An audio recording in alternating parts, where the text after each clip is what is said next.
big fan of Alex. All right, hey everyone, welcome to episode 2 of the Link Cable podcast. Podcast where the Link Cable team, discuss all things gaming. So I'm one of your hosts, Alex. I'm joined today by Zai, Jacob, and Kevin. The Link Cable crew, and we're going to talk all things we're gaming. Live right now on Twitch. We're live on YouTube. We're going to be live on Mixer eventually when we figure out how that works. If you search on there for Link-Cable podcast, we'll come right up. Perfect. So come join us. We're going to be in the live chat as well on Twitch and YouTube streaming. And we'll be reading your comments during the show. So we just want you guys to join in, participate. If you hear something interesting you like, make sure you comment on it, join us up, and we'll hear from you there. Yeah, and so for this week, we'll be talking about the Crysis Remastered, Sony's Robo Companion patent, Sony's Play at Home initiative, Destiny 2 Guardian games, as well as the potential of WoW being on PS4 consoles. But before we get into all that, we'll take a quick time just to discuss on the games we've recently been playing, and I'll just pass it on to Alex to start off telling us what you've been playing as of late. Cool. So I've been playing a certain game. Uh-oh. You may have heard of it. Anyone want to guess what it is? I have one guess. The shirt might give it away. It's a hard sell, Alex. I'm not sure. I'm not really buying where the shirt's coming from. So I have been playing Final Fantasy VII. Heck yeah! The original Final Fantasy VII. I went back to it. So my copy of the new remake version hasn't shown up yet. It's a bit delayed, as are most non-urgent things these days. Obviously, there are more important things that need to be shipped out than video games these days. So I was waiting. I said, I'm going to go back and play the original. I'm going to go back to Final Fantasy VII as it was, and play it on. I'm playing it on the Switch. Obviously, it's a port of a PS1 game. But going back and experiencing that, I played it last year, and so I'm replaying it again. And it's old. It's a very good game. Like it holds up still. It's really hard to go back to those kind of clunky controls and mechanics. I just got out of Midgar last night, and all those like ladders that are part of the background that you suddenly have to jump into to be able to climb and stuff. Yeah. It's so ancient as a gameplay. Like as a gameplay mechanic. Like I'm walking around. I'm like, oh, there's a ladder. I should be able to. If I walk into the ladder, I should start climbing it, right? But no, it's like no. You have to press A, and then you jump up, and then you can climb the ladder, and then it's hard to tell like where the 3D or the pre-rendered background ends and the game world exists. So there's a lot to like. You have to understand that it's an older game as you're playing it, but 97, right? So 23 years now. Thanks for making me feel old and sad. Let's take a step back. So, the new Final Fantasy is out, the remake of 7. What made you do this? Is this like a preemptive, like, hey, I want to get into this, but I want to relive the actual painful days of slow, old, crappy graphics and then get into it? Or it's, I can't get a copy of this game yet, and I'm trying to save money because of coronavirus going on. So why is this? I mean, a little bit of column A, a little bit of column B. I like to think of myself as a retro gamer first and foremost. I don't ever mind going back to old games. A connoisseur, yes. I don't ever mind going back to old games and replaying them again. This is why I wrote the review of Final Fantasy VII a million years ago on the website. You can check it out there. But one of the things I had pointed out was I had never played it as a kid. We were a Nintendo household. Me and Jacob had a Nintendo 64 and a Super Nintendo. We did not have a PlayStation. The idea of having a PlayStation was a little weird to us. So missed out on a lot of games. And then years later, I finally got a chance to play Final Fantasy VII. And big fan of the Final Fantasy series. 6 and 4 have always been my favorite ones there. But going into and playing 7 again and now replaying it, which is mostly just like to tide me over until the remake, until I get, well, at least I get a chance to play the remake. It's been interesting, and I'm keeping like a special eye out for like the little things so that I can notice when I get around to playing the remake when it shows up next week, just how much has changed and how, what directions do they go. When now that I'm out of Midgar, I'm going to run out of things that I'll see in this remake, but right. I like to think I paid a close attention to it. So yeah, that's what I've been playing. I mean, yeah, I have been playing Animal Crossing. My Switch is, I see it on a table just like a few feet over there, and it's obviously now is not the time to be playing Animal Crossing, but I'm like, oh, but when I get back to you, I am going to keep working on my garden, which I've started crossbreeding plants, which is getting to that level. So yeah, when you get the special colors, that's how you get the special plants. So yeah, I'm real excited to get back into Animal Crossing. Has been an interesting journey. It's not my favorite Animal Crossing game, but it is very much the kind of game you put in, you say, oh, I'm going to play for 5 minutes, and then all of a sudden you're at it for a few hours. But yeah, that's been me this week. So Jacob, I'll throw it right back to you. How about you? What are you playing this week? I mean, I haven't had as much time on my hand to try to play, we'll say, go through 6 or 7 games, but no, I've been kind of just going back to a few games, and right now it's got hooked on Hearthstone again after they made the announcement of the newest expansion. Just finished a prologue to that and playing with the new cards. It was really fun, but again, nothing too deep this week here. So Hearthstone, a few other mobile games here and there.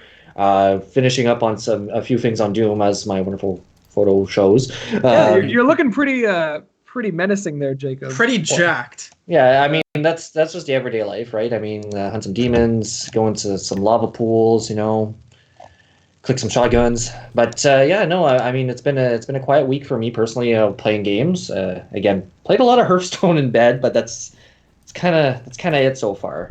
I don't know if Zai, you want to jump in now and let us know what you've been going through there for your gaming catalog there. Actually, yeah. So, side news about me, personal life aside, this was my last week of college. Congratulations. So, yeah, Congrats, thank you, my team. I graduated officially Friday. It was my last day of classes and exams. So I promised my brother this weekend was dedicated to the FF7 remake, which it was and has been. But while I was doing my exams for this week, I actually have been really into 2 games so far this week, which was I really, for some crazy reason, got back into Apex Legends the past couple of weeks. So last week I talked about how I brought in my friends into Destiny from because I jumped over from PS4 to Xbox One to play with them, which has been really great. But we kind of been playing so much Destiny that we wanted a break, and we had decided why not get back into Apex, and we have just been rocking Apex this whole week. So my week has been study, exam, and then 5 hours of Apex from 8 till midnight. Yeah, it's been really fun. I've been maining Gibraltar. My main is Gibraltar. So my cousin is a huge Apex player on PS4, and he's really good. So I was like, you know what? Maybe I'll take this as a good time to play Apex with my friends before I segue into his level. So I'm using my friends kind of as a test tube to actually play Gibraltar and try to learn a new character, because before he was saying Gibraltar has just been getting a lot of buffs and he's been getting really good, and I'm like, oh, he's such a slow moving defensive character that I just no, that's Pathfinder, and Pathfinder is also, yeah, I love Pathfinder. He's so cool. He's really funny. I feel like Gibraltar and Pathfinder make a really great comedy duo, because my other buddy plays Pathfinder, and they have a lot of weird and funny dialogue moments that is just kind of awkward. It's hilarious. But no, Gibraltar is the big Samoan dude. Pacific So Islander the Rock by the from background Moana. of it. And he pretty much, and his special is when he shoots, he can hold up like a Okay, I defensive know what you're shield, talking about and now. then Yeah, when yeah, he, yeah. Okay. yep, and his alt is well, he can throw a barrier shield around you, and when you're in the barrier, you heal a lot faster. So he's kind of taken the role of Lifeline as one of the big main healers and rezzers, and the new like sandbox. And his ultimate, it's like a orbital strike right on where the grenade lands. So what we've been doing is we've been hunkering in one place. I throw the defensive dome and throw the alt right in the middle of it. So anyone who's trying to get in around us just gets nuked. And it's been working really well. But yeah, we've been playing a lot of Apex. Apex has gone like its rotations with the maps, and it's changing like every half an hour. So one day you'll do like King's Canyon at night, and then day, and then you go onto World's Edge, the other map, and it's a lot of fun. And we're doing the old, what is the new? It's Bloodhounds new like seasonal event. The word something trials of something, I can't remember it, but it's a really fun event. So it's been getting like a lot of skins, and it's free for all players. And it's ending. I don't know very much about Tuesday, Apex at all. I've played but a handful of, few matches here and there, but to me, it's like that.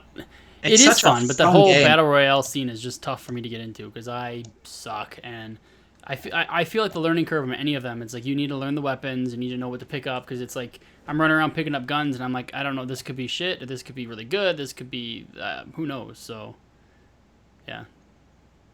Yeah, no, and I think for those kind of games, you need, if you want to win or do good, you really need a coordinated team. And my buddies, like, I don't usually do that. They've been,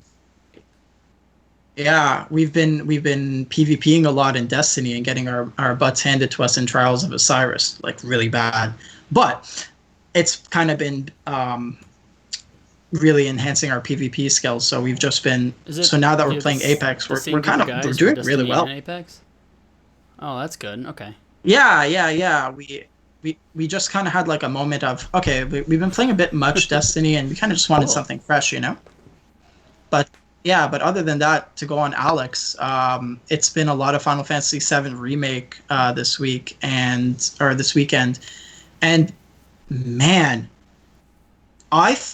when I think of how I thought the Final Fantasy VII Remake would be, I thought it would be like a 1-to-1.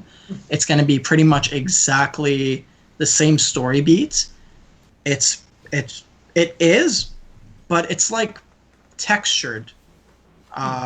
There's a lot more going on right now. So you just got out of Midgar, but like even in the first part in the slums, they've added so much stuff.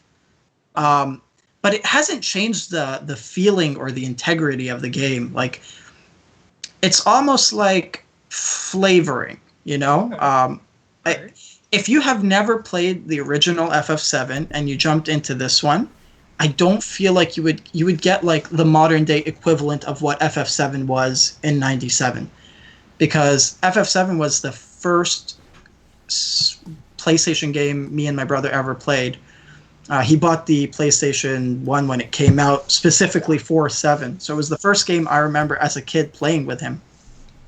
So playing it again with him, it's such a unique experience. It's really something different, seeing Cloud and Tifa and all the characters just in a new vision is a great moment. Interesting. How about you, Kevin? What have you been up to? It's been not too crazy of a week. I've been trying to actually find games I have yet to finish and finish them before trying to get into new things, but kind of failing at that. So the beginning of the week, I jumped into the new Game Pass edition that came out was Journey to a Savage Planet. So I thought I'd try it. Ended up playing through the main storyline and really enjoying the game. Has anybody else played it at all? I haven't as of yet, no. I've been looking forward to getting a chance to playing it, but haven't had the chance to pick it up as of right now. It's free in Game Pass. If you have that, that's a plus. I had no idea what to expect in this game at all. I thought it was going to be like a survival type game where it was more like Ark or something, or Subnautica, and it is similar-ish. It's got like kind of hints from like No Man's Sky and a few other things, but it's not too crazy where it's every little piece has to be, you have to go find all this stuff and go on, and you do have to find new things to get new advancements, but it's not anything that makes the game feel like you have to slow down and get all these parts. So looks like Alex just lost internet, so we'll try to hold on to the show best we can without him. We'll wait up. R.I.P. What game was it you Journey were to a playing Savage right now? Planet. Yeah. I saw it was free on Game Pass, and I remember you mentioned it last week. What is that game about? The whole I saw it, and like background is there's like a company that sends people to different planets around the universe and whatnot, and you're trying to just go and gather information and send it back to them and find a way home, and that's kind of the whole point of the game. So you get sent to a planet that somehow has some life on it that they didn't expect, like aliens, and they want you to kind of investigate and figure this stuff out, and it kind of goes from there. So you start off with pretty much nothing, and you kind of build a little bit by little bit, kind of like I was mentioning, like Subnautica or Ark or something like that. And it's pretty fun. It's definitely kind of an indie game. You get that feel where it's not too big, so you don't feel overwhelmed. But I probably have about 15 hours into it, and I rolled credits on it, but I didn't do a lot of the side quests and stuff. So I feel like I probably get another 8 to 10 hours if I really pressed on it. But I was pretty happy with what I played, and I was okay with finishing there. Yeah, and Alex was mentioning last week whenever he started playing it was that it was kind of like he was getting like a Metroid Prime feel out of it. Yeah, a little too. bit. Do you get that sense by chance? It's the first person, so you kind of get that Metroid Prime feel, but you have to go back a lot, which was kind of cool. So you kind of feel like, okay, you can't get to this part until you can upgrade certain things. So you can keep going forward, and then you'd get enough. You'd unlock something, and then you have to get the resources for it, and then you go unlock it, and then you go back to where you were at, and you have to do that kind of that Metroid feel. So it's pretty cool. I had fun playing it. I thought it didn't overstay its welcome, and I was pretty happy. So yeah, it was that. Then I jumped into Kingdom Hearts 3. It was a game I did start, and I just want to kind of finish it up. And I hate having all these games I haven't finished that I just have sitting on my shelf looking at me. So. So what is you shaking your head at Kingdom Hearts? What do you think about that? I think I love Kingdom Hearts. It's just, I don't know what it is about that game. Like, I played the first and the second, albeit briefly, it's just, they were so good. It's just, I feel like it got too convoluted, and so many of the story, I know it's one of those games where you really have to like pay attention to what's going on in the story and the narrative. But when it feels like it's getting too complicated and not descriptive enough to the point where, I just feel like invested in what's happening anymore. Like it's so much. I don't know anything. The only storylines I know is when I go to like the worlds and I'm like, oh look, it's the people from Frozen, Elsa and Anna. I know what's going on again, and all of a sudden these guys in the show up in black from this organization thing. I'm like, I don't know those guys, but I know Elsa and Anna and Olaf. So I don't know. It's interesting. So I'm kind of just ignoring the story and just playing through the cool movies and stuff that I've played before and enjoying that. So it's been fun. I think that's how you have to enjoy it. I really think that's how you have to go into Kingdom Hearts. I feel like at this point, just because its plot has become so grandiose, you just have to enjoy kind of like the set pieces. Yeah, it's fun for what it is, but man, it is. Oh, it looks like Alex made it back! Yay! Hey. So I'm talking about what I played. Yeah, that's weird. Kingdom Hearts 3. That's what I'm playing. Yeah, gross. So, you too? Hearts? I just don't like Disney or what? I don't know. I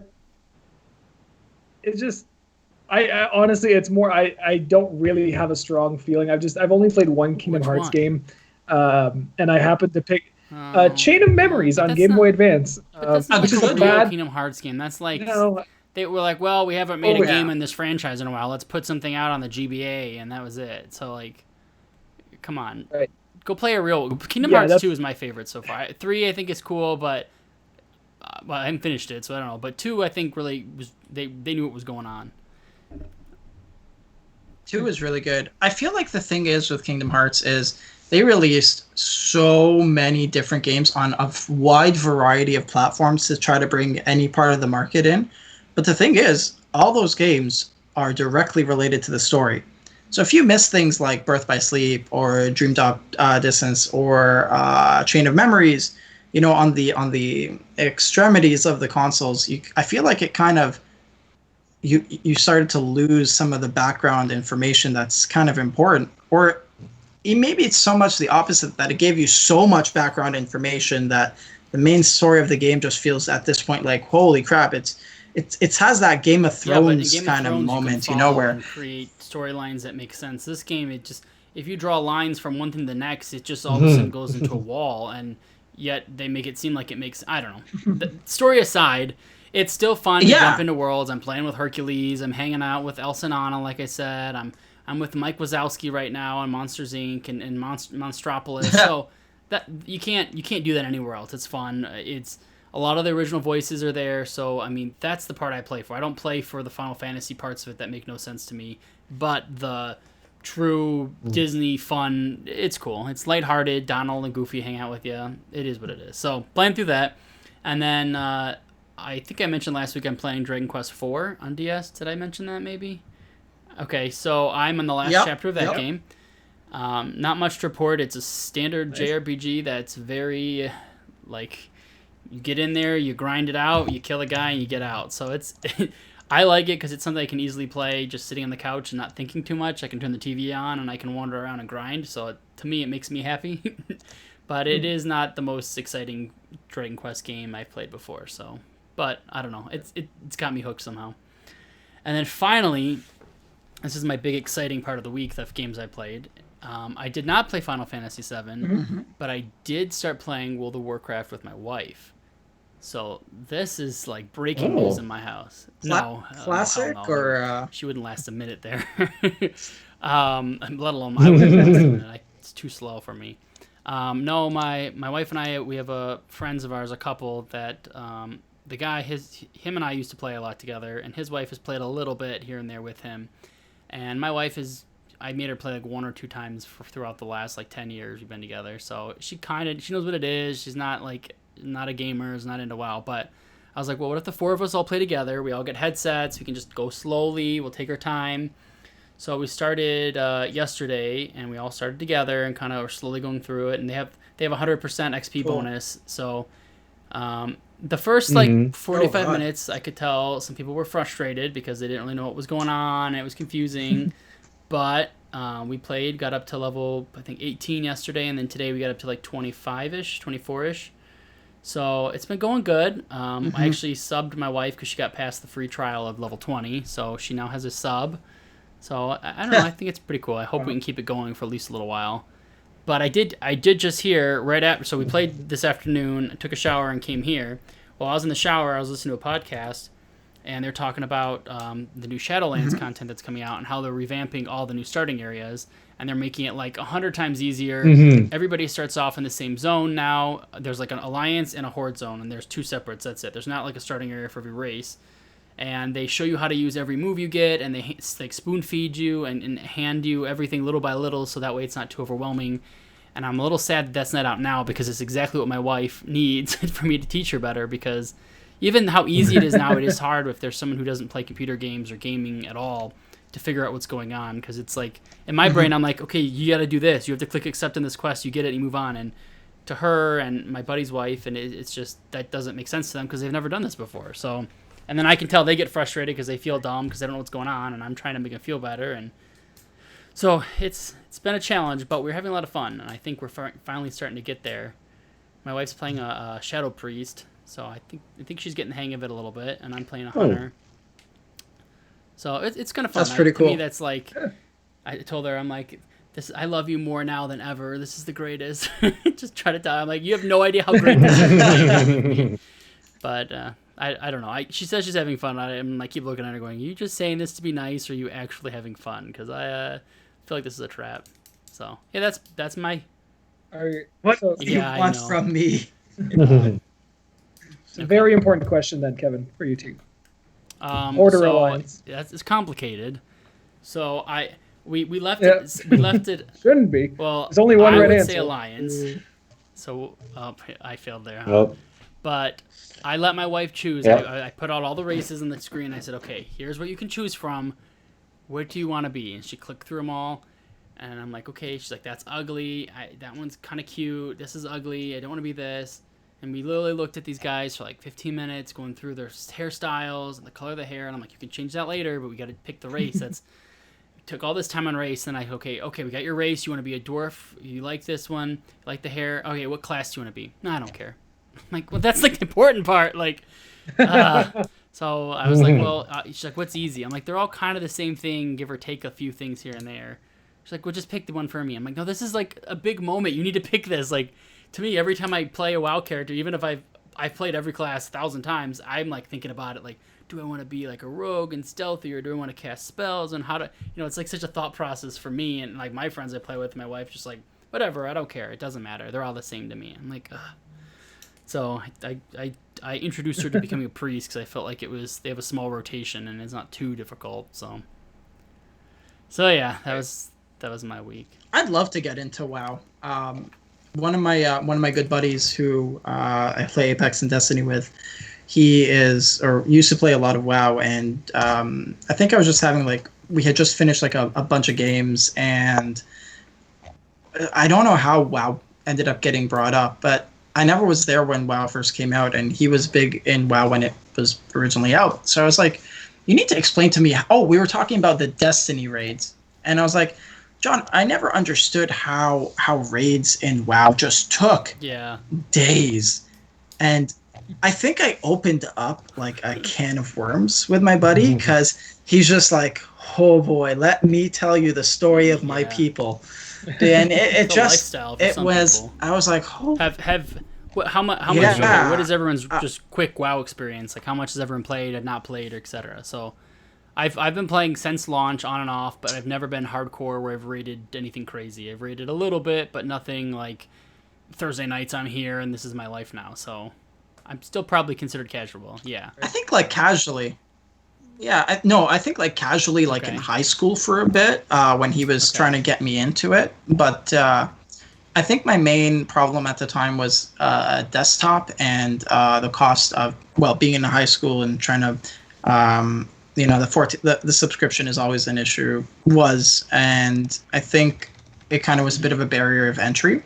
So I only got to play it maybe for about a year. So I can't really say I was a huge WoW guy, but it was a fun experience when I played it. How about you guys, Alex? I'm still subscribed to WoW, though I don't think I get a lot of value out of it. I don't play it a whole lot, so It's a bit of a struggle for me to find like the time to sit down and play, because I always feel like if I'm going to sit down and play WoW, that I need to put like 5 hours aside. Yeah. Which is definitely how I used to play it. So I don't know. I just don't feel like I get a whole lot accomplished in a small amount of time. But I started playing WoW when Cataclysm came out. So Cataclysm had me all hyped up. There's this evil looking dragon that I'm like, I like what he's selling. So I'm gonna go. I'm gonna hop in, and I played through Cataclysm into like the Mists of Pandaria era of WoW, pretty like consistently. I don't think I ever got like to the point where I was like, I'm running raids, or like I was in a guild, but I was very much just like in a guild. I was following more than anything. I wasn't really like contributing to like our success. So that's kind of been like my experience with WoW. Ever since then, it's been like an on and off thing. I'm always like, I'm going to get back into WoW. And I think I've gone back into WoW like 5 times, but like I haven't like stuck with it since. Yeah, that's it. Jacob is the WoW expert in our family. So yeah, sure. Jacob, what's your experience? Yeah, I've been playing since launch. I haven't played recently. I did the final raid of Battle for Azeroth and fight N'Zoth, but that's been it so far. I was not very... Yeah, I remember. Yeah, I wasn't very sold on the whole idea of Battle for Azeroth, to be honest. Like, I really love Legion. That brought me back, and exactly. I invested. I did not like Battle for Azeroth. I thought it was kind of lackluster. Well, yeah, it kind of reminded me a bit of like Mists of Pandaria and Warlord in a sense. So I mean, yeah, I'm also intrigued about Shadowlands. I'll certainly pick it up day one, but yeah, I've invested a lot of time in WoW, and I remember back in the days of Burning Crusade, like towards the tail end of Burning Crusade, where you were fighting Illidan, or with the beginning of Wrath. I was pretty hardcore into raiding. Like, I mean, school nights would be like, okay, this is dedicated raid night, so there's no homework, there's no nothing that's being done. Just like it's 3 p.m., I gotta like prepare for my raid, and like my raid's at like 10 o'clock at night, and then it's like, okay, well, it's like 3 o'clock in the morning, I gotta get ready for bed to go to school. That was my my experience with WoW. Have you dabbled in Classic at all? Yeah, I mean, I played Classic. I haven't really had the time to go back to it. Like, I have a level 30 or so warrior right now. I just haven't had the time. I mean, it used to be that experience where you needed hundreds of hours of dedicated play for World of Warcraft. Absolutely. And now, like, how people live their lives, it's just not possible to do that anymore. Like, as much as I'd like to go back and play as much as I did for nostalgia purposes only, like, it's just not. I just don't think it's feasible anymore to do that. So now it's like. Quick question, actually, Jake. Because. And Kevin as well, because you guys, WoW guys, the subscription model for World of Warcraft, do you have to have a separate subscription for World of Warcraft Classic? No. Or is it one? No, and you can. One. Yeah, that's pretty. Yeah. I like that. Yeah, well, I mean, like, Classic's a really old game, right? Like, it's not like they went, oh, well, we're going back and remaking or like adjusting things. Like, there's a few quality of life improvements, but they're very minimal at best. Yeah, I was just gonna say. Yeah, so that's where it comes up with the point where it's like, you need to have that time invested because everything just takes so much longer, right? So, like I used to, for the fun of it, for like alts, I would like, okay, I'm spending the day, like literally 12 hours, seeing from how much I can get from 1 to whatever level I can get. With World of Warcraft Classic, to get 1 level is a day, is a day's worth of like content. So it's it's definitely a different game. I mean, for people, and I guess this would go for your wife, Kevin. Like that would not be the ideal experience definitely to start off and play through. Yeah, but like I've gone back and I've enjoyed it. And yeah, like I'm just holding off until plans. Like obviously I'll on day one, but I won't be as heavily invested as to how I've been in the past. Interesting. Nice. All right, so I think we've all talked about our weekly gaming adventures. So next week we'll cover what we're going to play in the next week, which I'm really hoping for me is a new version of Final Fantasy VII. So moving on from that, we're going to talk about the gaming news that has been kind of making its way through this last week. And we're going to start off by talking about Crysis.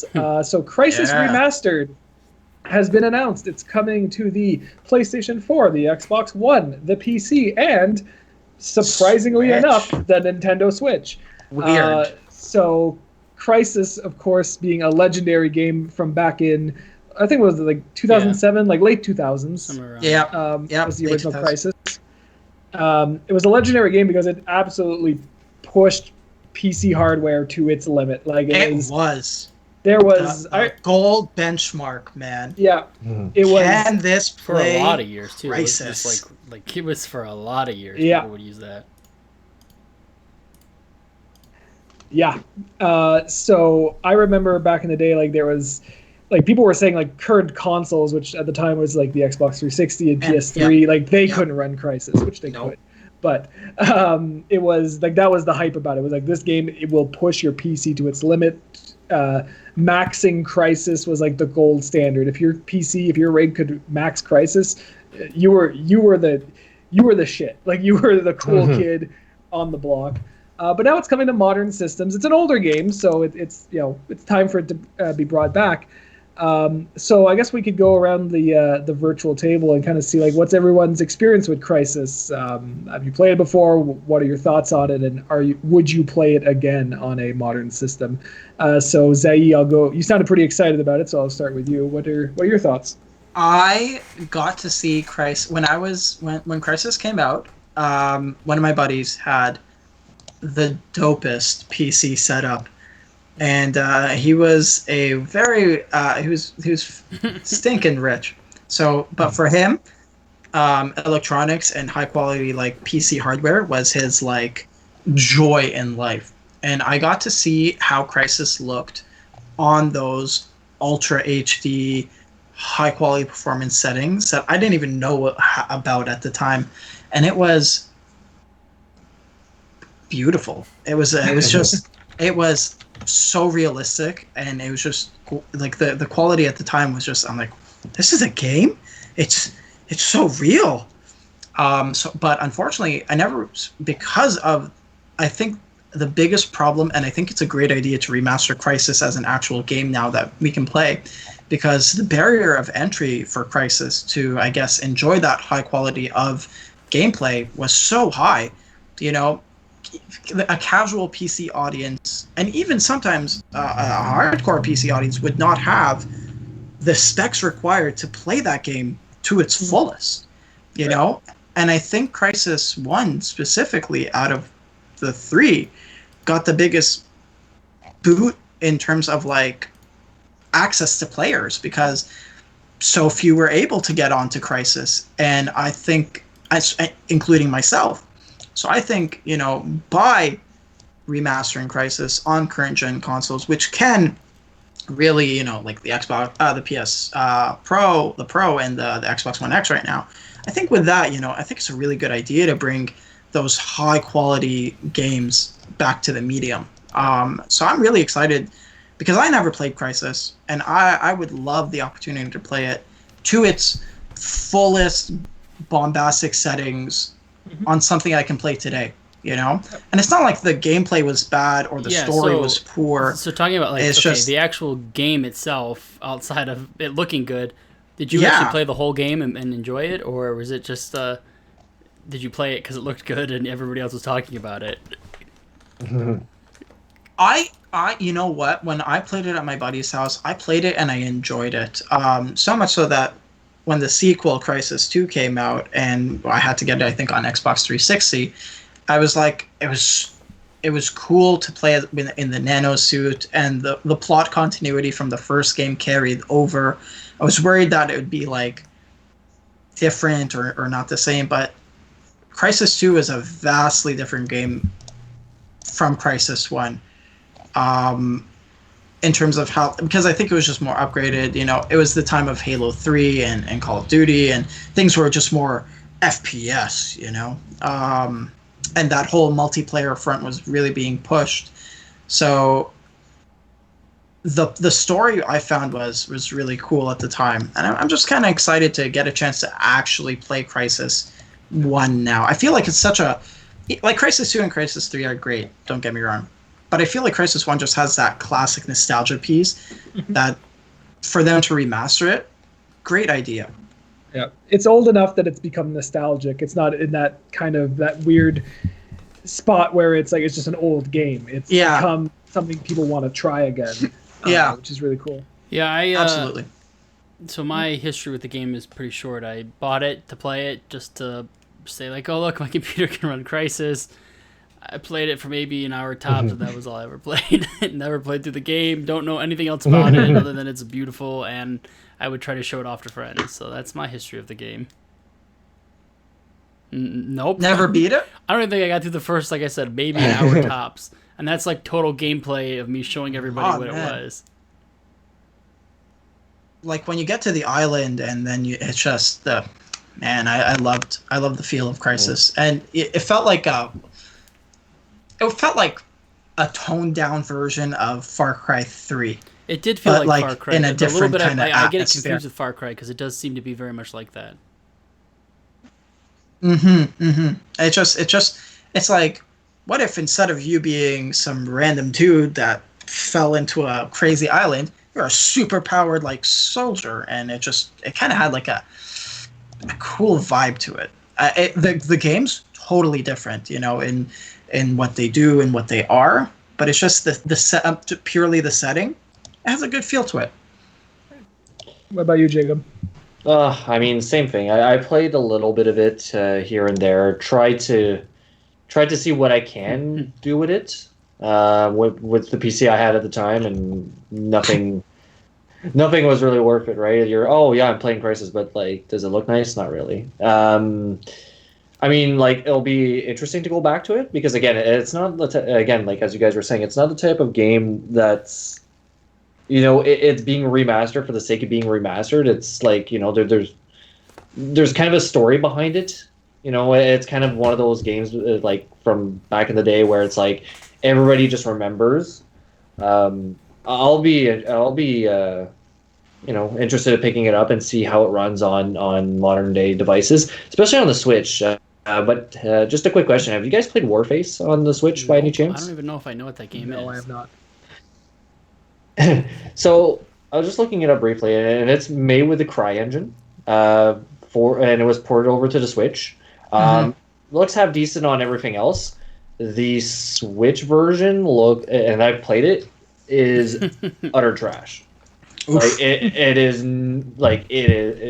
yeah, it runs fine. It's blurry, it's blocky, it's not a pretty game to look at, and I'm kind of worried that same thing will happen to Crysis Remastered, and we'll kind of be like, the Switch just got it for the sake of getting it. Is it like a dedicated team doing a port, or is it the whole team just doing everything for each console? Because because I heard about it before, and I heard it was all coming together, and I know that like the people who do The Witcher on the Switch, they took a game that looks incredible and put it on the Switch and still made it look incredible. So I mean, I feel like it's possible. They can do a decent job. You definitely got to take some setbacks and take some, what's the word, like, expect it to not look as great, obviously, but I think you can still make it look good. I looked at some screenshots of that Warface game. It doesn't look good. It does look like an N64 game a little bit. No. It's a little blocky and blurry, but... I think with today's, or this day and age's hardware, I don't think it's really... I think it's just, to be honest, there for the Switch to be there for the Switch. Let's just say, forgetting PC for a second, for the PS4 Pros out there and for the Xbox One X's, I think it would do well there.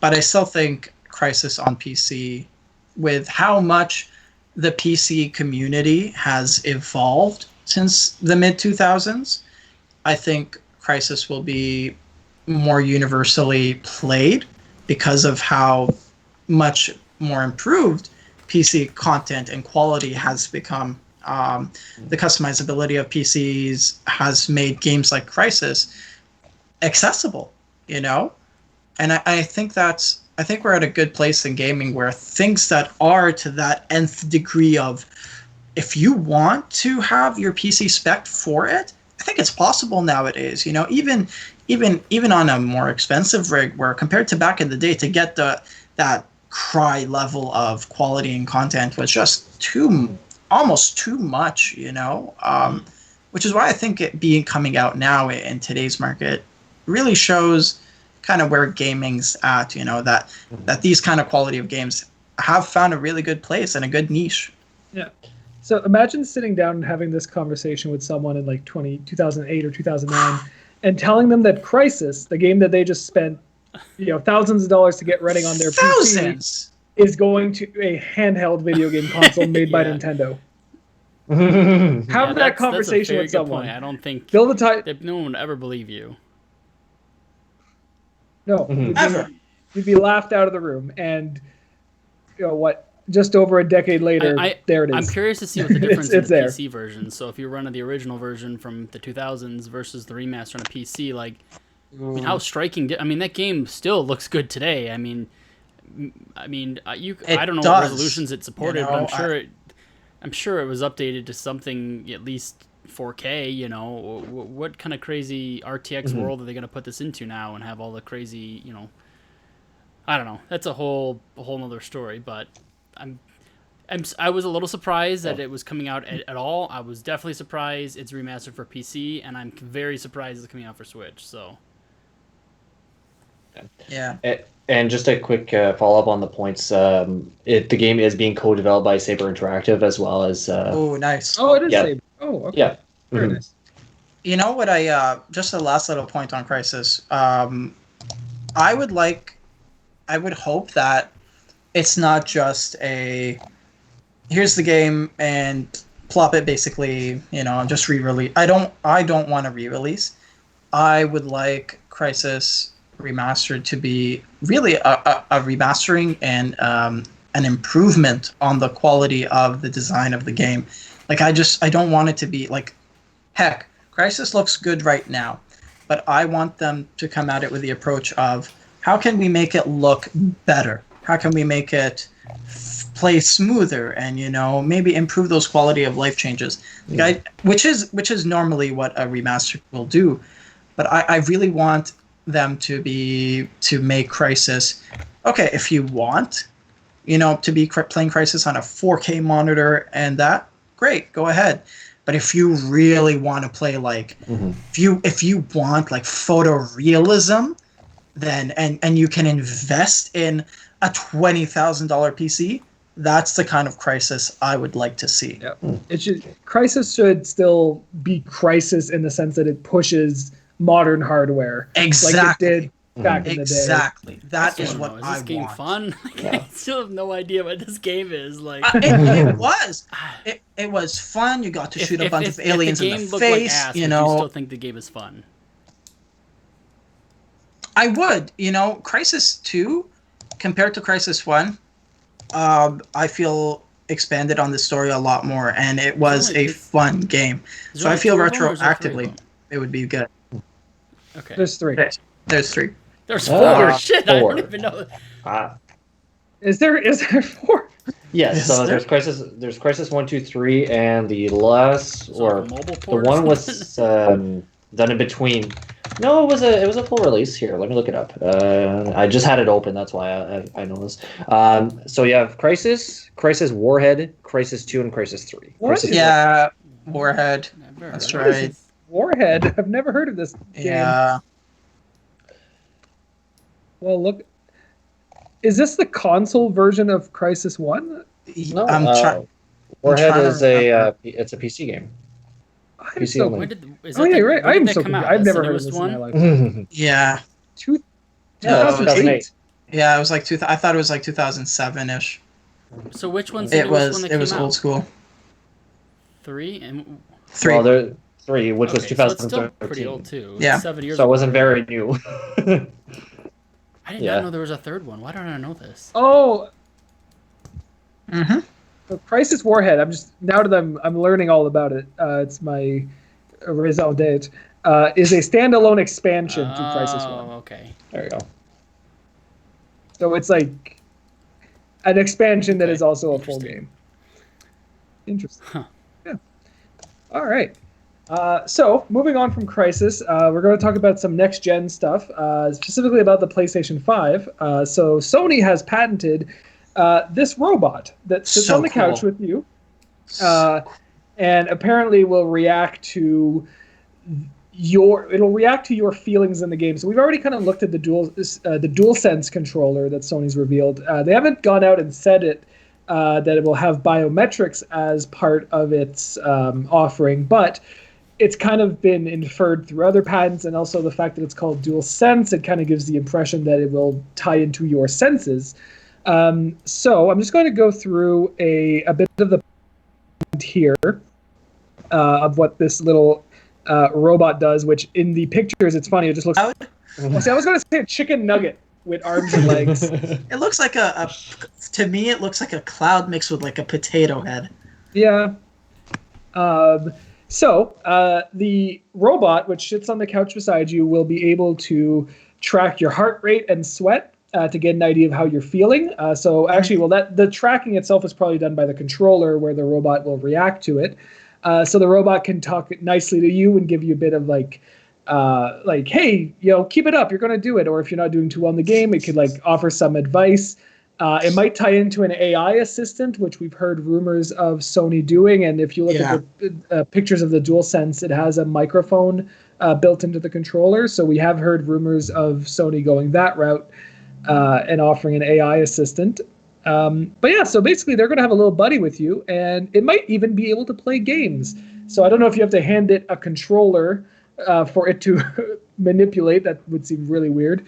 But this robot would be able to play games with you and help you out in co-op games. So the question I have for the group: did Sony steal this idea from Nintendo? Because if you'll remember, in 1985, there was a robot that came out with the NES that could play games with you. So is this Sony's Rob? Oh God! So are they going all the way back then, or is this I'm obviously something new? I don't know what. Maybe I don't know who this is for. Maybe this has got more adult themes behind it that I don't know about. I don't know what this is for. Someone else. What would you do with this? Why do you need this? Set it up for Five Nights with Freddy. Those games? Okay, that's not even funny. That would be terrifying. And then the doll just like jumps at your face, it and just then turns its head around at you slowly as it looks at you. That's the only thing that comes to mind whenever like I am looking at this. I don't know. Like I guess I'm on the same boat with you, Kevin. I just don't have any feelings about this. I'm just like, okay, it's cool, I guess, but at the same time, it's like, is it a necessity? Probably not.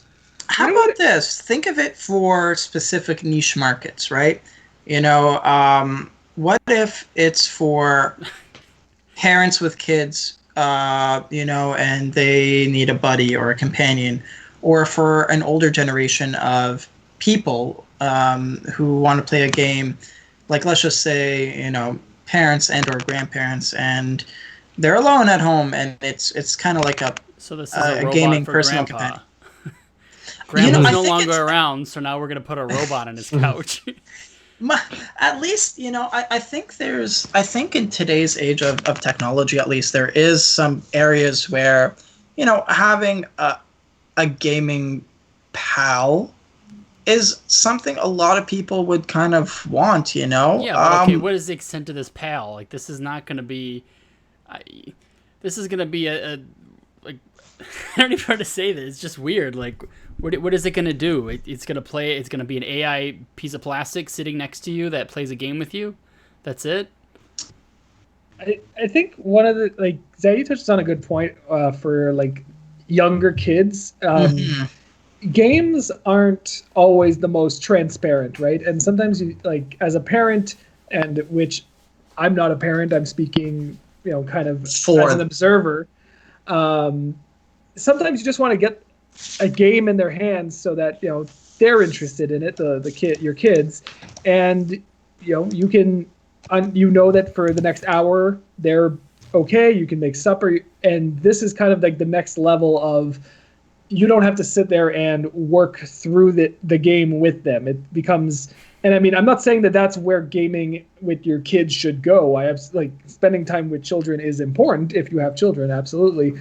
But I think this is a kind of a nice little break from having parents have to learn every single mechanic in a game, where that kind of takes the convenience of it out a little bit, where it becomes a chore. AI? Why do they have to have a piece of plastic? Because marketing. I'm telling you, because marketing said it's going to turn into a creepy sex object for creepy old men, and it's not going to become a child's companion.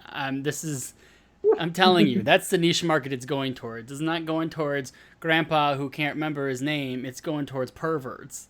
Because I don't know what else this thing would do. I wouldn't let my kid play with this. It's weird. He's either going to go find new friends out in the real world, or he's just going to meet people online that he knows already. I don't know. I don't have kids either, but I wouldn't want my kid playing with like a robot. Like, you know what it reminds me of? It reminds me of a Furby. Yeah, I was just thinking that. This toy that interacts with what it hears. Yeah.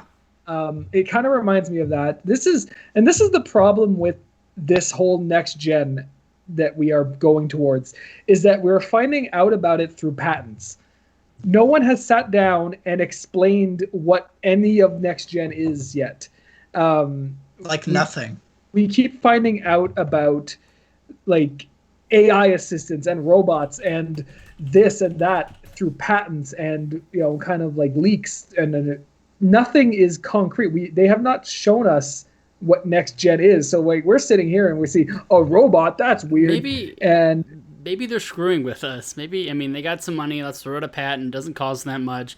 They draw something up, I mean, that could be helpful. I mean, I don't know. Yeah.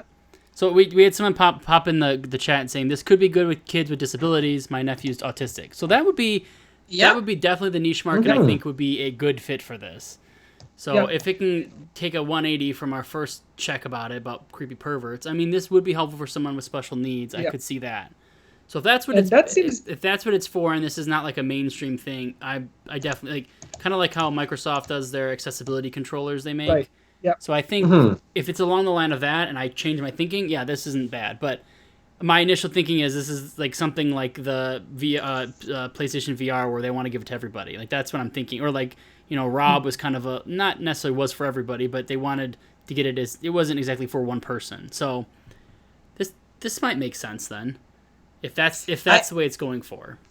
I feel like it is, for like Ella said, in our comments section right now, kids with disabilities, parents who don't have that kind of immediate support. I feel like this is, to Alex's credit, this is where gaming is and can be evolving to. I get that there are some, forgetting the creepy old pervert side of the spectrum.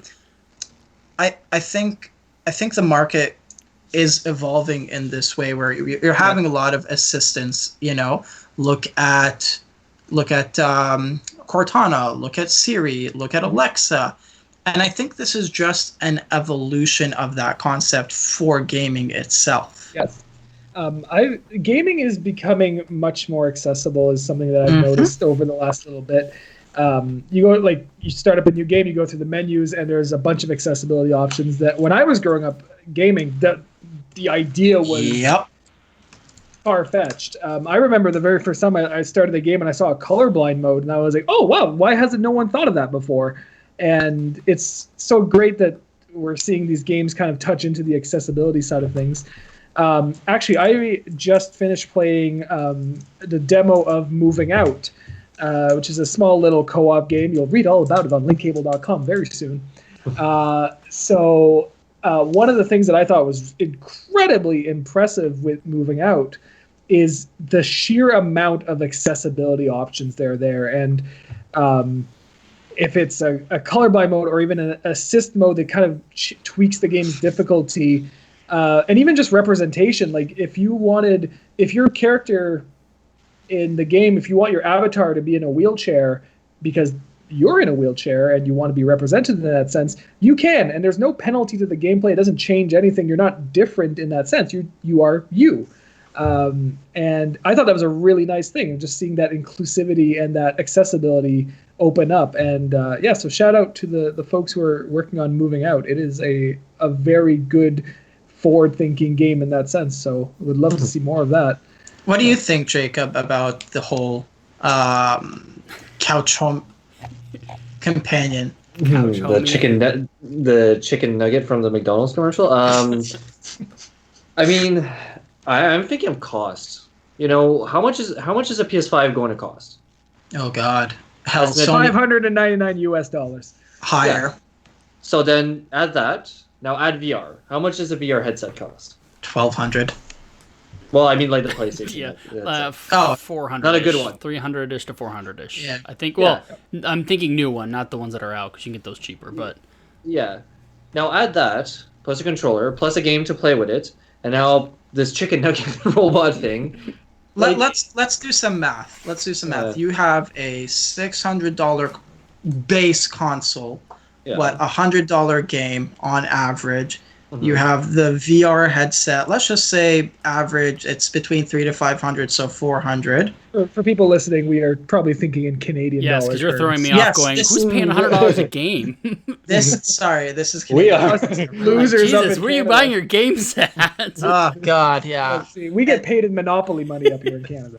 So Just that's $1,100 for an entertainment system without even the AI robot companion.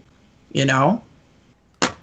And then what, $300-$400 extra? Like, it is a great way for it to be accessible to children with we'll say with disabilities or anything like that. But then at the same time, it's like that's a big commitment to have that idea set out. So yes, it is a niche market. So then you're gonna have to position it to people who can afford all this stuff, and there's quite frankly other things and programs that are far more, I don't want to say advanced, but far more welcoming and things like that. So I just think on a cost perspective, it is just at the end of the day, if this all comes together in one package, you're asking a lot of money for That's the big for that thing. one thing. The if. Our comment section, Ella, with how fast things are being developed, it won't be long before the price cycles down, just like regular VR did. And a PSVR is a PSVR, like Kevin said, is not prohibitively expensive anymore. Yeah, no, it's and you can get them on sales consistently. So the price, I think I ended up paying $250 for mine with a bundle with some stuff. So nice. But I think they're gonna eventually announce a new one, probably towards closer to PS5 or after. So yeah, I'm sure that'll be more. So to kind of pivot this, since we're all just speculating, we have no idea what this could be. It could be absolutely nothing. It was an idea they had, and they just quickly patented it so no one else could take it. It could be way more than that. Who knows? So we'll have to put a pin in this one and say TBD. But I do have one thing I want to add. Okay, go for it. To end on this note. So in a few years, when Sony gets around to making PlayStation All-Stars Battle Royale 2, will this one be day a playable character? I hope so. Yeah, that would be really cool. The top 10. I loved All Stars. So did I. That's an underappreciated game. It is. It really is. Anyway, so I don't want to jump to the next news story just yet. I do want to pivot from this topic. That's some news that has come out, and there's not a lot about it, so this doesn't really need to have a news story attached to it. But there's been talk about a second screen for the Switch. Has anybody heard or seen anything about this? This is probably from earlier in the week.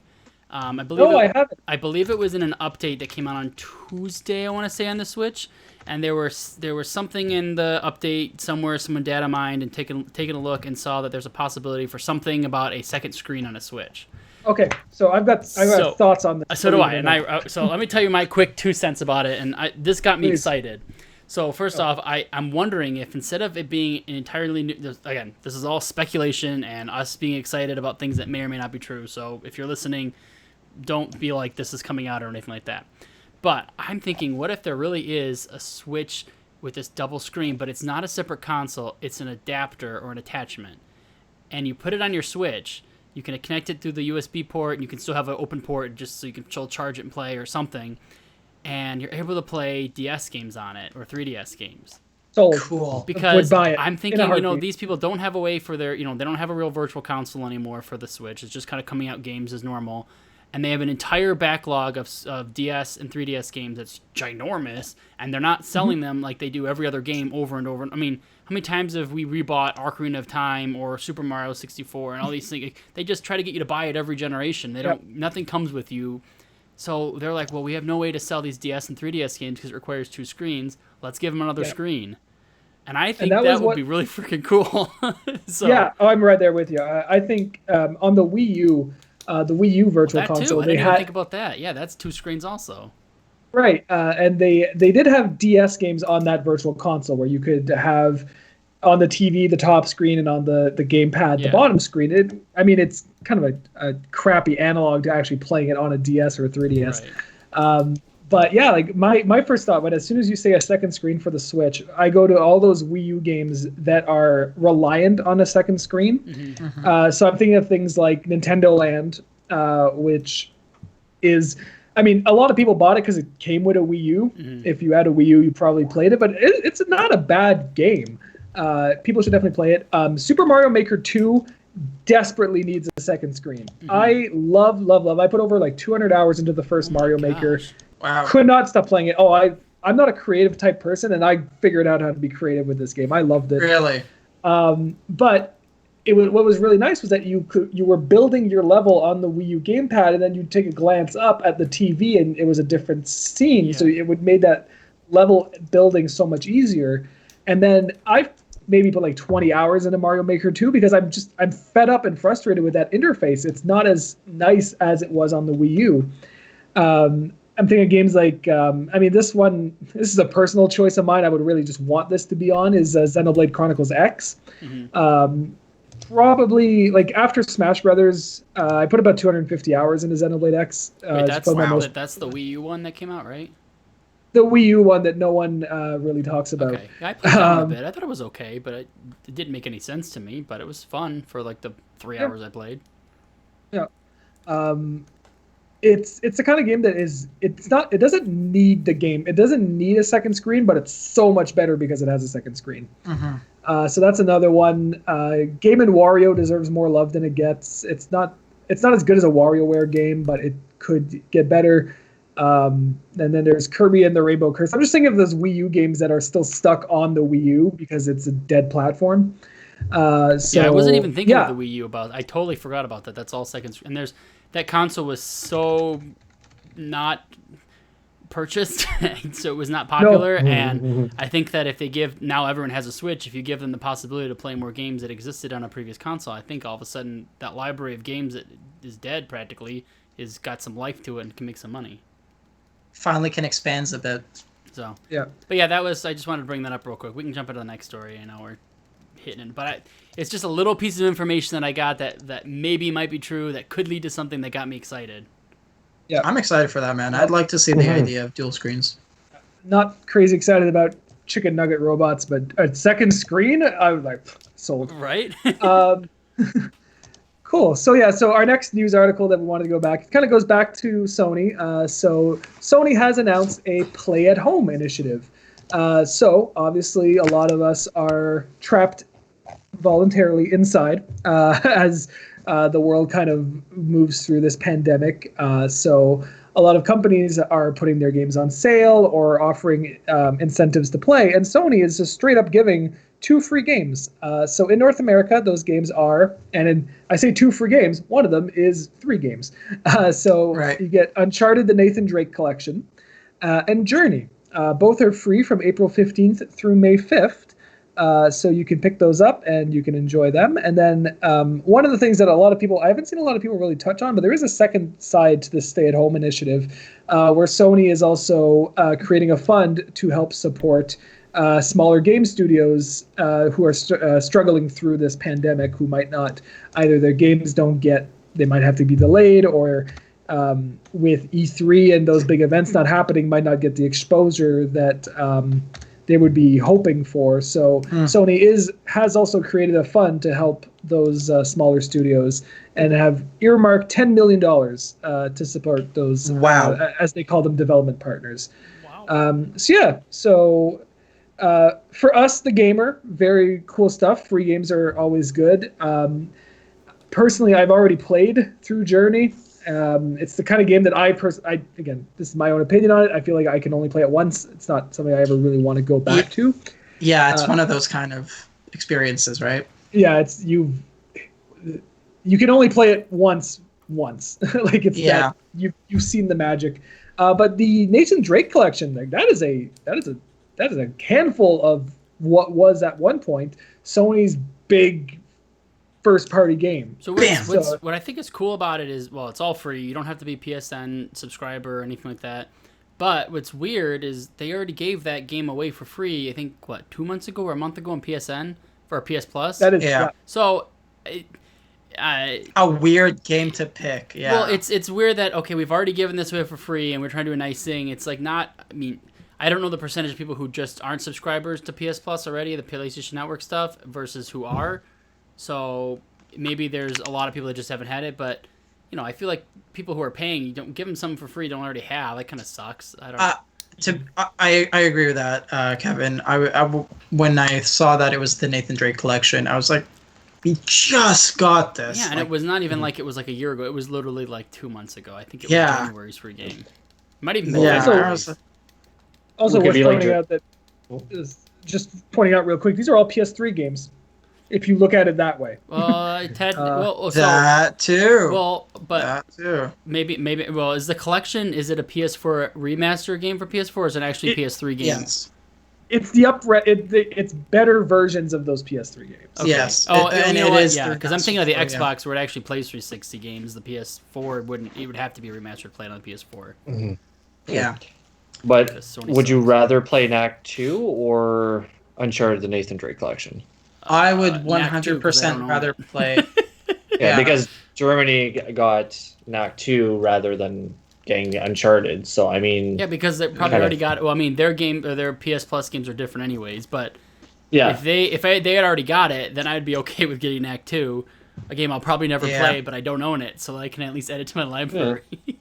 I don't know. I'm complaining over free stuff.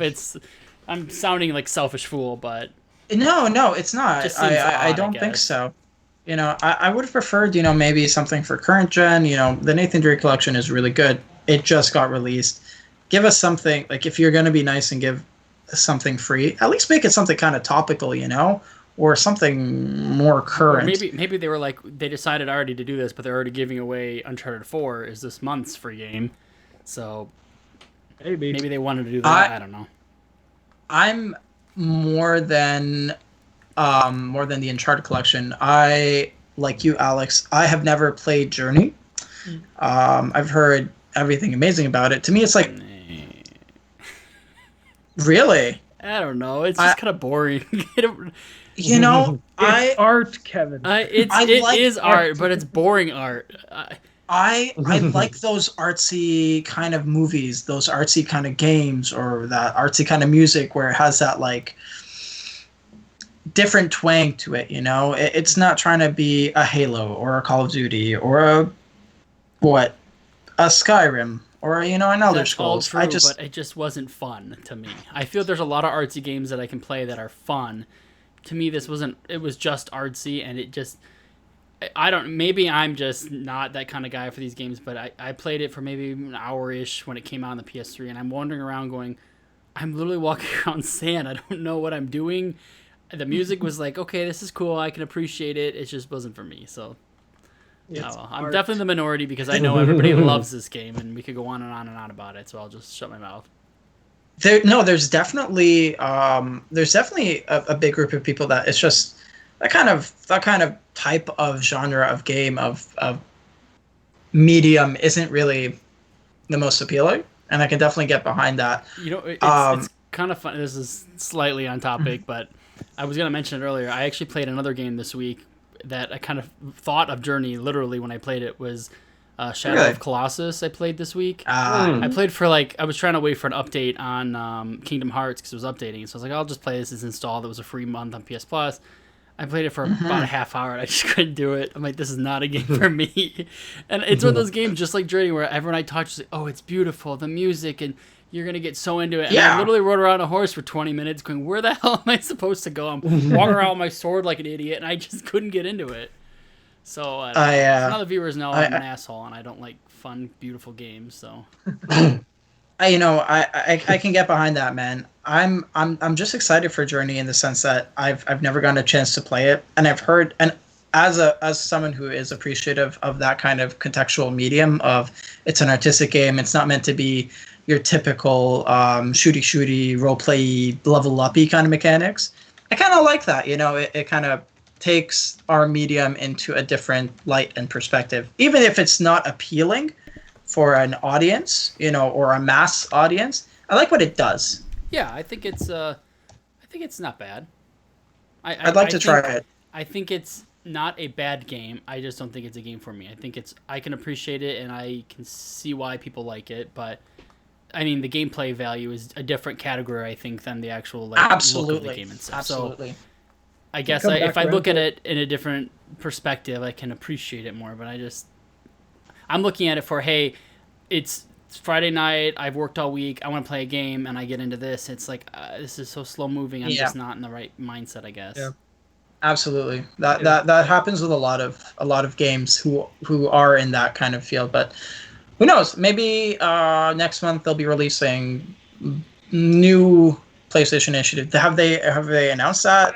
I think this is a one-time deal. I think this is kind of like a generous, I don't want to say gift, but kind of like an incentive in that sense, where it's not so much this is our new thing we're going to be doing month to month. This is kind of just like, hey, these games are out, everyone's stuck inside. Hey, play some games. Yeah. So I don't. So. Yeah. Mm-hmm. The way you described your feelings towards Journey is actually a really good way to describe my feelings towards Kingdom Hearts. To tie it back into the conversation earlier, I appreciate that it's fine. People love it. It's not for me. Somebody hates Anna and Elsa over here. Just let it go, Alex. let it go, Alex. Enjoy the game. Those who got my Frozen reference right there. Oh, I got that reference. That's good. So, couple that really does it for like the big news topics. We have a couple of smaller things we wanted to touch on real quick. So, Zayi, there's a Destiny 2 event that you're excited about that you wanted to tell the folks at home. Yeah. So I think I'm the resident Destiny player in the Link Cable offices. Absolutely. Yeah. So, yeah. With its ups and downs, Destiny is still one of my games of choice to just hop back into at points, you know. And right now they're doing a new event, the Guardian Games, which is a really cool concept. Basically, it's going to be releasing next on the Tuesday reset. It's going to go until, I believe, May 15th, if I am correct.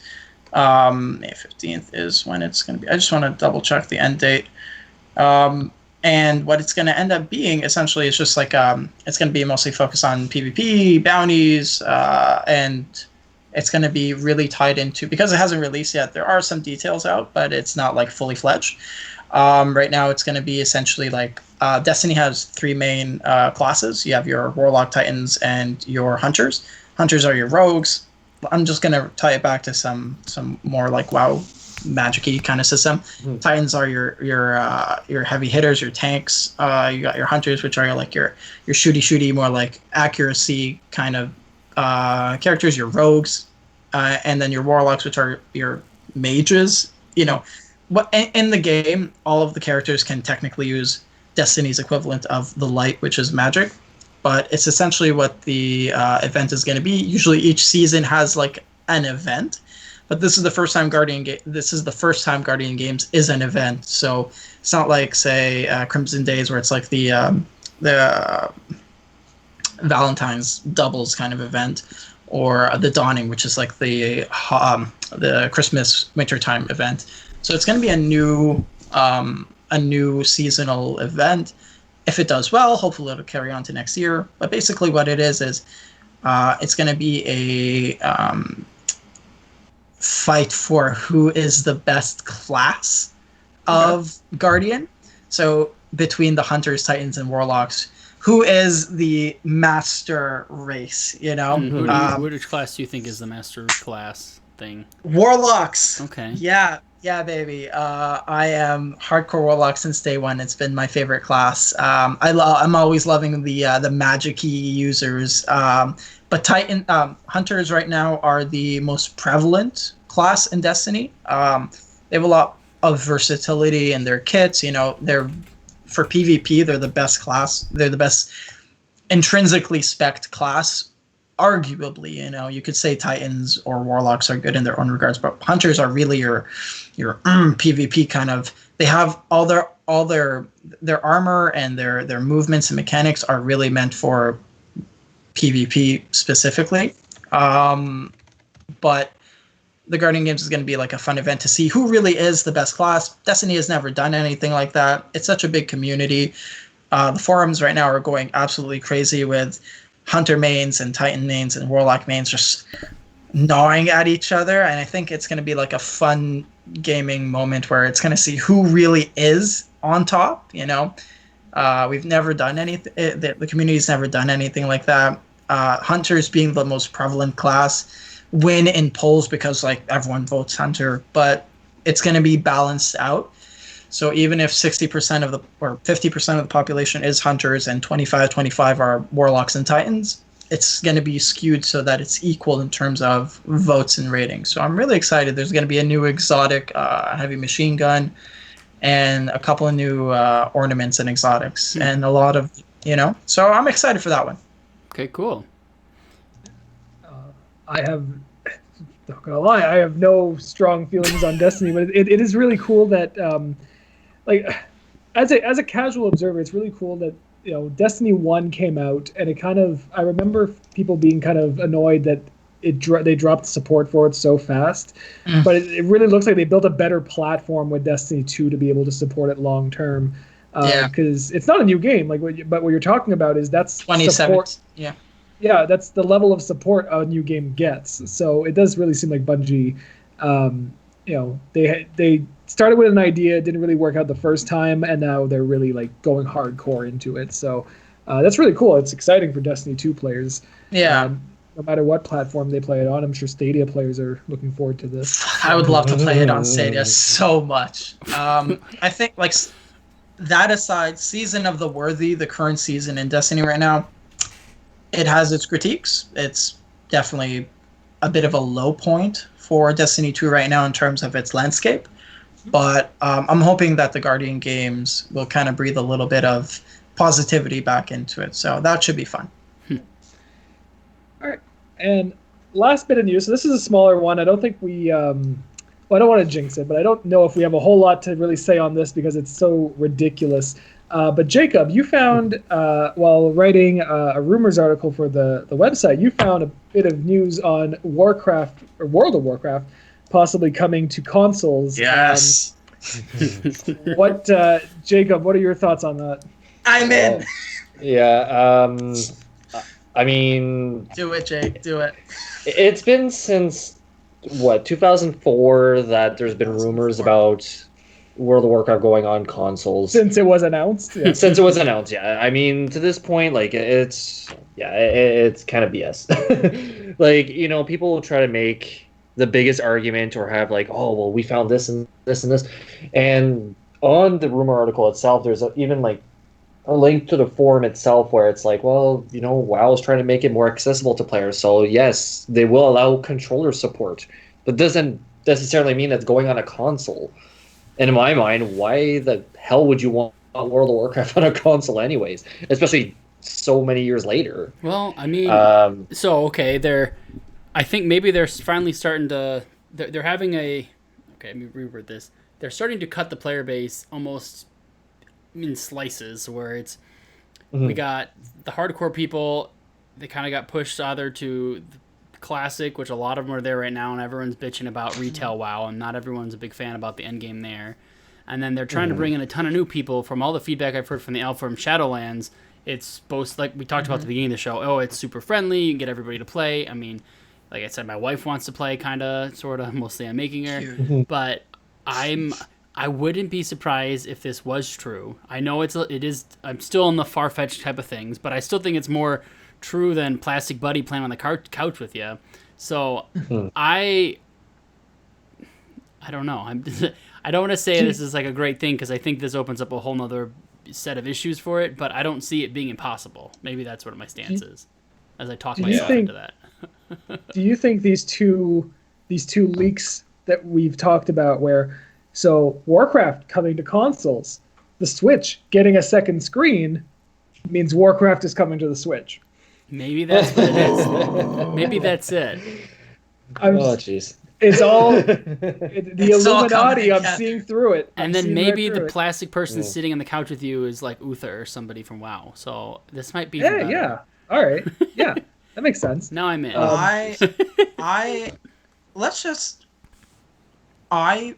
When WoW came out, I didn't have a PC, and I missed out on having it on when you get into a game midway through and it's like, but you missed so much stuff, and it's like, where am I? I would really like to play WoW on console. Let's see, you've got some good games right now that are MMOs that are pretty fun on console. Yeah, you got the Elder. Yeah, you got the Elder Scrolls Online right now, which is really big. You got what's it called? DC Online. DC Online. You got Final Fantasy 14 Online, which is so good. They've got like World of Tanks and World of everything else. They've got, I mean, there's a lot. So, but not Warcraft. Not Warcraft. But not Warcraft. And World. You know why not Warcraft? Why not bring it? Let the people who don't have access. I'm a huge fan, or I'm a huge believer in accessibility, multi-platforms, finding out new ways to get more people to play. So I get that having WoW on console is a weird thing. Totally do. But if it gives a new audience a chance to be able to play WoW who haven't been able to, or, give them the option to play it on a new console, I think that's a really good thing. I think it comes down to, is this profitable for Blizzard? Is it profitable for Blizzard? Are they going to make money on this? I think so. I think this would actually bring people to it. I think people... the only thoughts of losing money would mean the amount of money it would cost for them to put it on the console, which is probably a good chunk of money, and paying for Sony's whatever fee to put it on. But, if they still sign up for subscription, they still do all this... look how many other games are coming to other consoles for... Absolutely. Diablo made it on consoles. It made it on the just Switch. Gonna say Diablo. Hearthstone's on phones. It's on tablets. Overwatch is on consoles now. It's on the Switch. Or it's either coming or it's on Switch. I don't even know. No, it's on Switch. It's on Switch. Okay. So Blizzard has been pushing a lot more towards console stuff. Absolutely. I think one of the big challenges that you're going to run into what WoW though is it a shared instance? Are console players playing with and against PC players? Yeah. And I think you're gonna have to go that route, because I don't want to start WoW from scratch if I were to start it on my Xbox, let's say. But there's in that point, not to cut you off, but look at all the other games that do that. 14. This isn't necessarily for the 14 person. So I don't think this is exactly for the person who's starting brand new and who's never. This is for the person who's starting brand new who may not have ever played before, which is fine for them. The people who have a PC, why would they want to play it on console anyways? They got it on PC, they're fine. But okay, my example would be look how many games it's cut their. If I'm playing The Division 2 on PS4 and PC, it's different worlds. I can't play together. If I'm playing I'm playing Borderlands, I have it on Xbox. I'm trying to find a friend to play with. I don't know anybody that has an Xbox, but I want to buy it on PC, but I already started on my Xbox. I have to start all over. So this already exists. This isn't a new problem. So it's not like they'd be doing anything that's doesn't already exist. They're just following standards. Yeah, that's true. And Blizzard has been bringing their games over to consoles a lot. So it's really not. It's just. It's something I always thought it was a ridiculous idea. So right now, today, it's hard to be like, it makes it's definitely ridiculous. But if a year ago you told me I'd be sitting in my house in a quarantine, I wouldn't believe you. So who knows what's going to happen anymore in this world? That's true. And we're about to play Crysis on a handheld. I was just going to bring up your point, Alex. If we go back to 2004 and say, World of Warcraft is releasing for console, they wouldn't believe you. And I think that's just where we're at in gaming, in media, in our market, in our community, where that level of integration and market penetration is just really going. Nothing's out of the question anymore. Yeah, that's all very true. I think the blur between console, PC, separate areas. I think that's just getting so blurred in these days, and to see WoW even be as how many rumors of it coming on console in the past as there have been, hearing that rumor again, and now with the new consoles coming out in the future, with the PS5 and the Xbox and the new Xbox, can you really put it out of your mind that it can happen anymore? You can't. I can. You can, Jake, eh? I can, yeah. I don't know. I just find I find it's a kind of like a losing battle, yes, you have your new market and you have everything like that, but at the same time, it's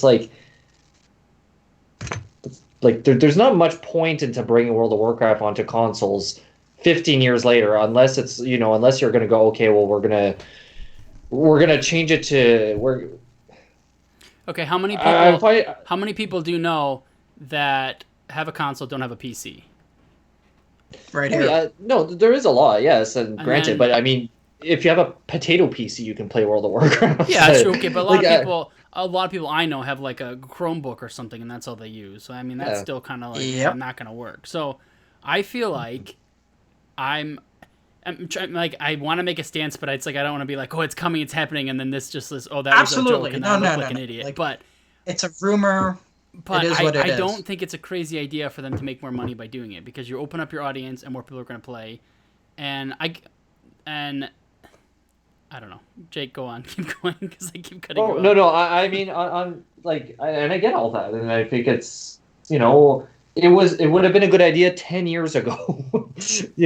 That's where it comes down to. It's not like, do I want to buy a copy of $99.99 or whatever it's going to be, $79.99 a World of Warcraft for consoles, and start that journey again, and then you're looking at subscriptions, and then you're looking at this. I just find that the whole idea is strange. Well, and maybe for people like you and me who've invested literally months and years of actual gameplay time, it's stupid. Because if you put it that way, there's no way I'm starting this life over of doing all that just on a console, the same game. But for someone like my wife and my friends, or him, anybody that's not done this, and this is an option, maybe. I mean, the same way I would say I would never want to buy Overwatch on the Switch. Like, that just seems kind of stupid. Like, I already have it on PC. My stuff doesn't transfer over. It's a lesser experience. The online sucks because it's so shoddy about connecting and staying in a game. But apparently there was an audience for it, and they made it for a reason. So it is. So maybe there's just some large minority of people that would jump into it. And this whole conversation we've said like this would be a new start. What if it's not? What if you download WoW, and then your subscription fee, you just go in. You have everything. That's how it has to be, Alex. If you do it any other way, other than it being cross-platform and cross-save, you're screwed. But look at Diablo. It's not like that. If I have Diablo on Xbox One and I have it on PC, and they're not the same. So I play with my friends locally just for fun. We're having food and drinks. We're just hanging out. But I don't get to play my guys on my PC stuff, and people spend hours and months just like WoW in their Diablo characters. So, I mean, it's not something they haven't done in the past. How does Final Fantasy 14 do it? Does anyone know? That's a good question. My buddy, it's Worlds. So Final Fantasy 14 has... like Worlds, like servers, you mean? Thank you. Yes, my MMO is rusty.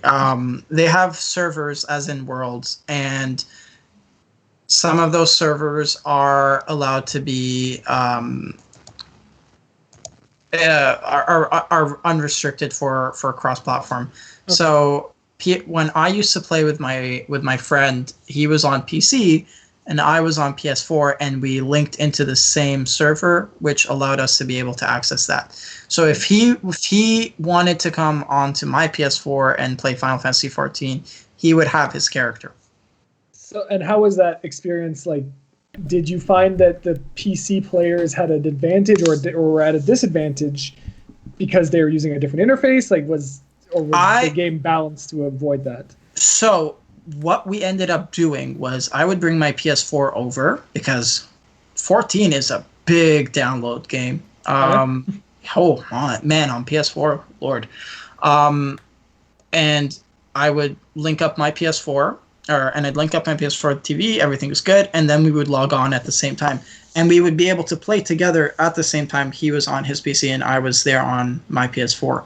So it worked pretty seamlessly, and I got to see how, I'll be honest, 100%, all the buttons and all the UI was worked on controller, but man, oh man, it felt like weird. You had to like to do certain commands, you had to press certain buttons at the same time. And this was around the time of, I believe, Shadowbringers, when I went to E3, I think in 2016, 17 maybe. It's just the buttons on, like, even back to if it happens with WoW, the buttons on controller were not clunky, it's like they condensed everything.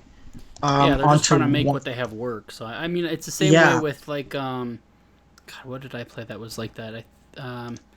It was a DC Online, or there was another game that was similar where there's like they took like the clicking interface where you do the click on stuff or have keyboards and tried to make it a controller. That was tough.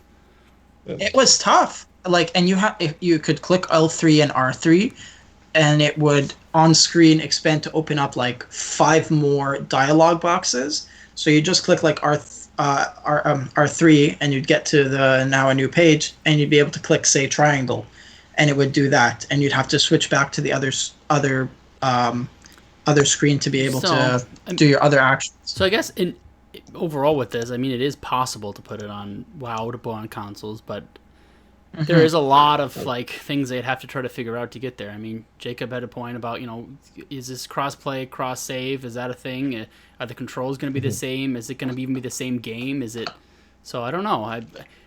We also don't know a lot about Shadowlands other than what's coming out in the alpha right now. So maybe there are some big sweeping changes that they have a controller mode that they haven't really announced or rolled out, that they found a way to make things. I mean, a basic rotation to level, you can probably map that to a controller and call it a day, but raiding, going through dungeons, instances, PvP, that's a different story. So maybe there's a possibility for something. Bit of a handicap.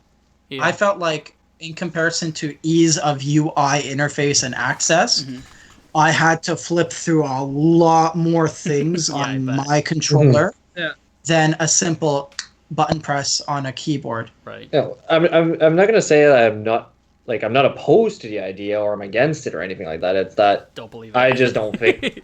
I don't believe it after so many years of rumors, and at the same time, like in my like through my own eyes, I don't see what the point is.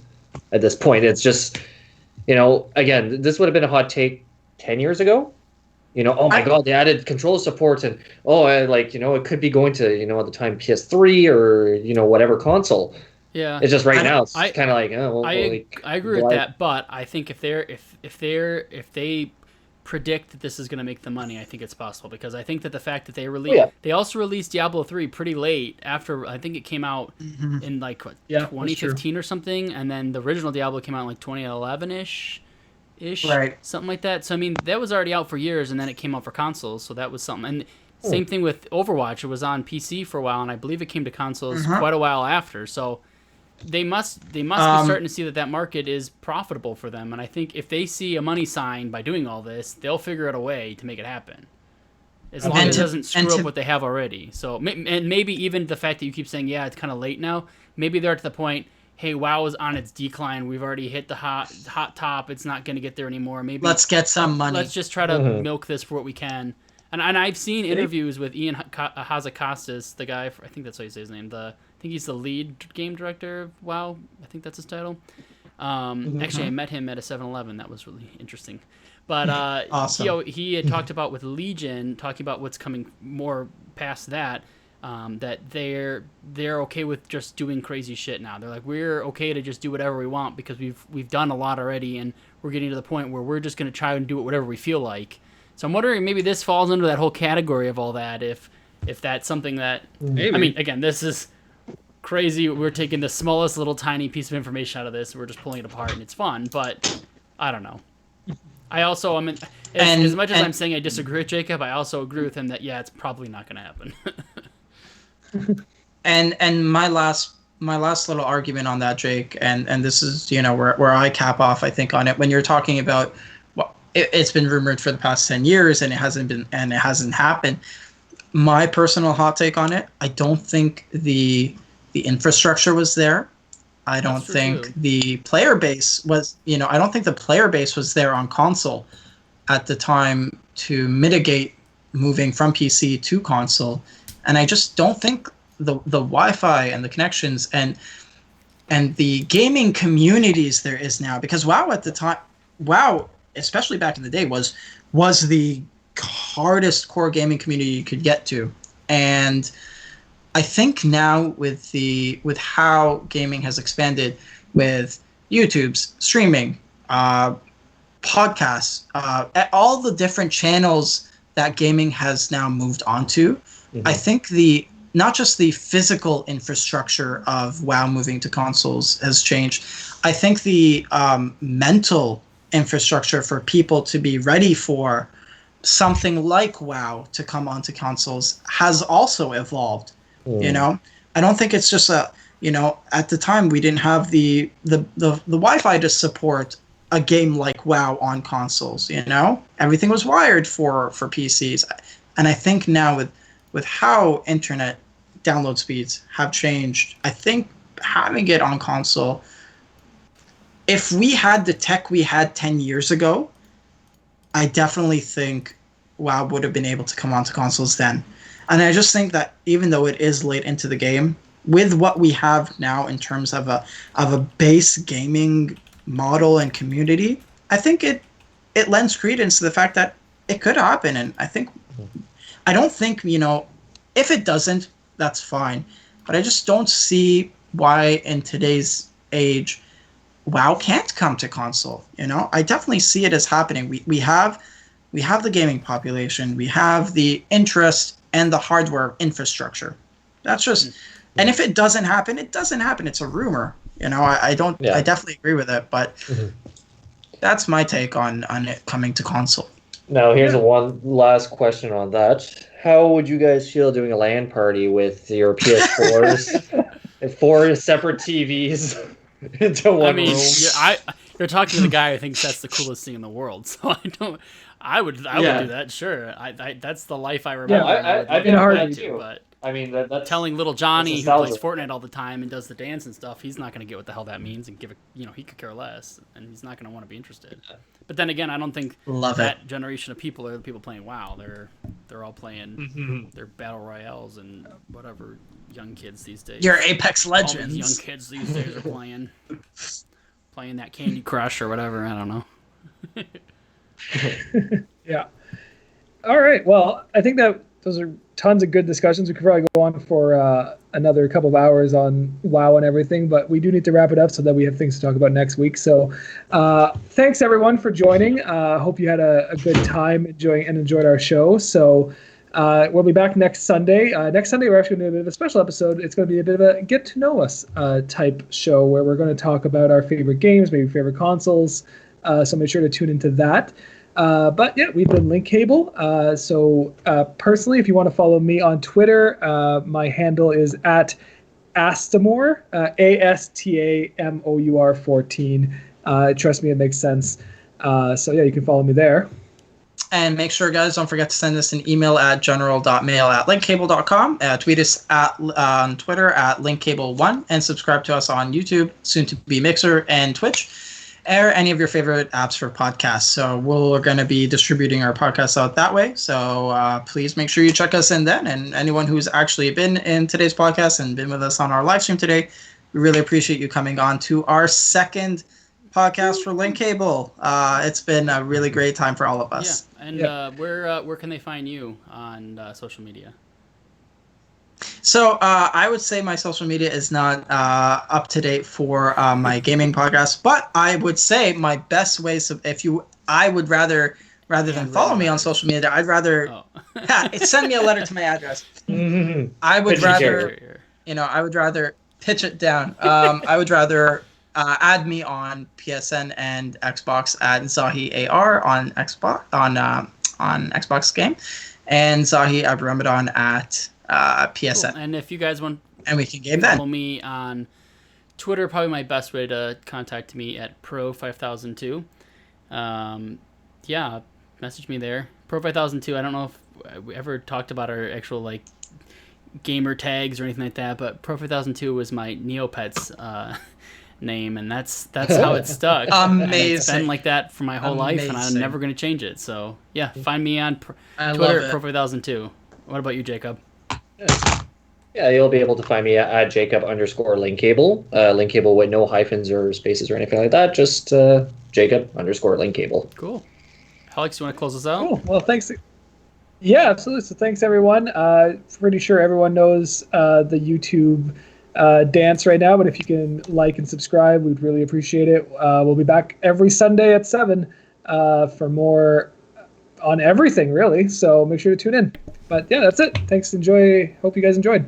And make sure you guys all come to our website, linkkable.com. All right, sounds good. You guys have a good night. All right. Bye now. Yeah, bye, Take everyone. care.